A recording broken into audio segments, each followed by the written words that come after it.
Redmi 13C I charger লাগালে 0.0 ampere, কোনো ampere নিচ্ছে না। ব্যাটারি লাইন খুললে দেখা গেছে এখানে যে 0.3 এম্পিয়ার নিচ্ছে। তারপর আমরা পাওয়ার সাপ্লাই লাগিয়ে দেখবো যে পাওয়ার সাপ্লাই কতটুকু রিডিং নেয়। এখানে অটোমেটিক 0.5। আমার যে পাওয়ার সাপ্লাই আছে এটা আপগ্রেড, তবে আগেরগুলো যদি হয় তাহলে এখানে কোনো এম্পিয়ার নেবে না, 0 থাকবে। তাহলে বুঝতে হবে যে শর্ট আছে কিনা। পাওয়ার সাপ্লাই পেশ করলে কোনো কিছু দেখাবে না। এটা বিভাট লাইনের শর্ট হয় না, বিভাট লাইনে হইলে পাওয়ার সাপ্লাই দেখাতো। এখানে আপনার সেকেন্ডারি লাইন দেখবেন, সেকেন্ডারি লাইন যে পিস লাইন আছে, চার্জিং আইসি পরে যে একটা সুইচ কয়েল, এই কয়েলের মাধ্যমে এইখানে যায় সব কিছু লাইন। এইখানে দেখতে পারবেন যে বিপ, যদি বিপ দেয় তাহলে বুঝবেন যে শর্ট আছে। আর এখানে রিডিং থাকবে 300-র উপরে থাকবে, 300-400 এইভাবে থাকতে পারে। তবে আবার কম যদি হয়, 200-র নিচে যদি হয় তাহলে লেকের শর্ট, হালকা শর্ট আছে। আমার হাতে যেটা দেখতে পাচ্ছেন এইটা হচ্ছে আমি কাজ করতেছি, এটা বিপাট লাইন ঠিক আছে, বিপিস লাইনের সমস্যা। সেকেন্ডারি লাইন এটাই শর্ট আছে।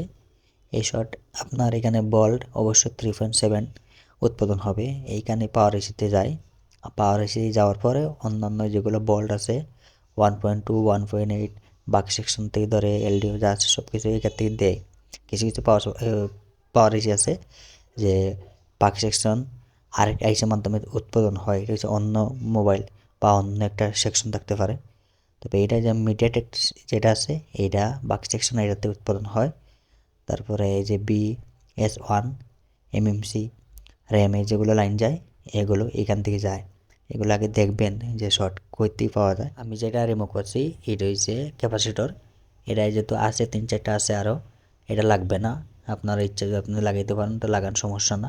ক্যাপাসিটরের কাজ হচ্ছে যে মনে করেন একটা পানি ট্যাঙ্কি, আপনি মোটর সারে এটা লোড দিলেন, তারপর আউটপুট আপনার বাথরুমে যেখানে যেখানে লাগে এখানে নিলেন। সেই মিটার ক্যাপাসিটর আগে চার্জ নেবে, তারপরে চার্জ দিবে। যে এখানে আইসি আইসিকে শক্ত করার জন্য বা আইসিকে মজবুত করার জন্য ভোল্ট এটা যে প্রয়োজন, এই ক্যাপাসিটারে স্টক থাকে, তারপর আবার দেয় যখন প্রয়োজন আফার ডাফার করবো তখন এটা কাজ হচ্ছে যা। মনে করেন আপনার প্রেমিক আর আপনার প্রেমিকার সামনে আপনি দাঁড়িয়ে এলেন, একজনে গুলি করলো, মনে করেন আপনি সেফটি দিলেন, তো এইটা সেফটি নিজে চলে যাব অন্যকে না বাঁচাইবার জন্য।